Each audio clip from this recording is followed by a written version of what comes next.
Hey guys, welcome back to our YouTube channel. So for today's video, I'm going to teach you how to remove this Wix banner from your website. So first, we're just going to switch back to our Wix dashboard. Apparently, the only way for you to be able to remove the Wix banner from your website is by upgrading to a plan. Click on upgrade. And from this page, you can see different plans and their pricing. Starting with the cheapest at $9 a month, you can also see here all the other features included with the plan.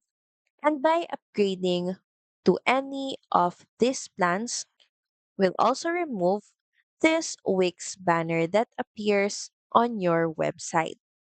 To subscribe to a plan, click on select, choose billing cycle, then proceed to checkout. Add in your payment method, invoice details or details about you, then proceed by completing the payment. Once the payment is done, this banner will also be removed on your website. So that's pretty much it. Thank you very much for watching this video. I hope that you find this video helpful. And if you do, please don't forget to like, share, and subscribe to the channel. And I will see you again on the next one. Bye!